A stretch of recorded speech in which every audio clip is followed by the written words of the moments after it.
to the good chair of public health, if he would just explain to us, because this is a big bill, and with the amendment, obviously, which was just passed, we excluded, deleted a lot of sections. So what does this bill now in the two sections that are left behind in terms of small water systems, in terms of their assets, and of course in terms of receivership? Through you, Mr. Speaker. Representative Steinberg. Thank you, Mr. Speaker, and I thank the good representative. It is important to clarify that the amendment represents the agreement between the department and those representing the small water companies. It was certainly something of great concern to make sure that the rights of the small water companies were preserved, but equally importantly, the rights of citizens dependent on the water from these companies was protected, so that this bill reflects the understanding that oversight is required and some follow-through in the case that they're unable to continue operating appropriately, and rules for how one puts a small company into receivership and the oversight of that process. Through you. Representative Srinivasan. Through you, Mr. Speaker, what is a small water system? Through you, Mr. Speaker. Representative Steinberg. Typically, a small water company serves fewer than 1,000 residents. Through you. Representative Srinivasan. Through you, Mr. Speaker, so if the system serves in excess of 1,000, would they come under this bill that we are discussing today? Through you, Mr. Speaker. Representative Steinberg. Thank you, Mr. Speaker. A very good question. Through you. Companies larger than 1,000 currently are obliged, they have different rules. They are required to provide water plans, which we do not ask of the smaller companies. So there are fewer of those, obviously, and they are actually much more rigorously regulated in a variety of ways. So there's a real distinction between those of under 1,000 customers and those with more than 1,000 customers. Through you.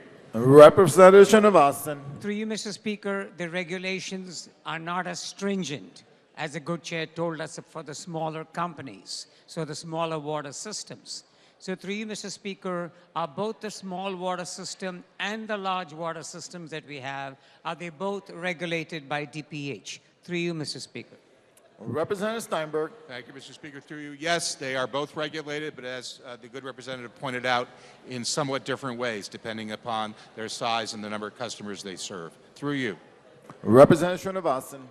So through you, Mr. Speaker, when these plans that are requested of the small water systems in terms of their assets and their status, in terms of how functional, non-functional they are, when all of those plans, as this legislation moves forward, have to be provided to DPH, is there a timeline by which these plans have to be provided? Through you, Mr. Speaker. Representative Steinberg. Through you, Mr. Speaker, yes, the bill does try to map out a reasonable time frame for them to comply with these new rules to create asset plans to share with the department. We anticipate in a number of cases they may not have that information prepared in a fashion that would be required, so we want to afford them sufficient time to pull that together. They may need to actually get some outside resources to help them with that. Through you.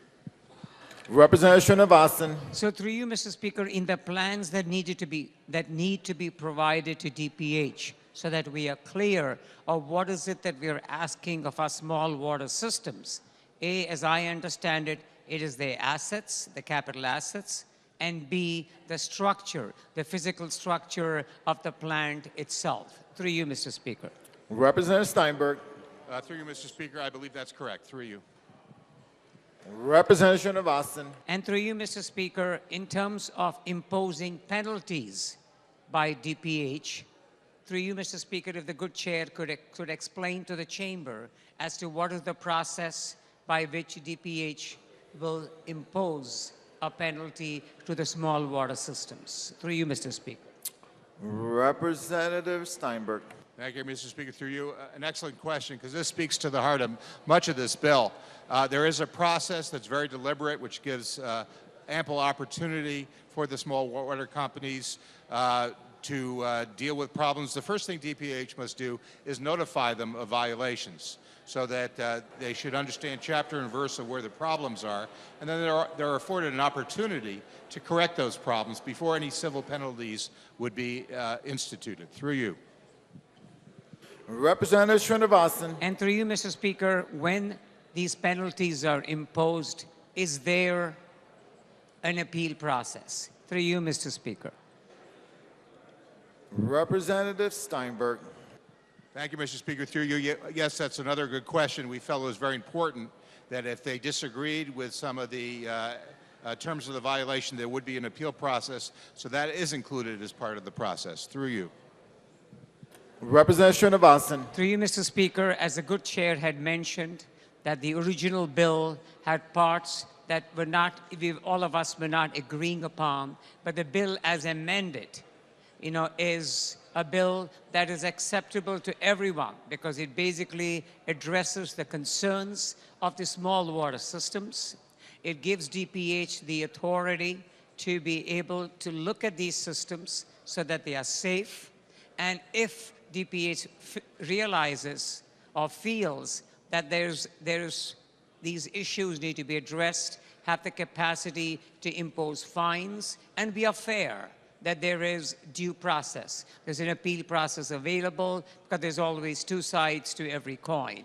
So as I look at this piece of legislation as it is amended, I think, Mr. Speaker, I would urge my colleagues, both sides of the aisle, to strongly support this legislation. Thank you, Mr. Speaker.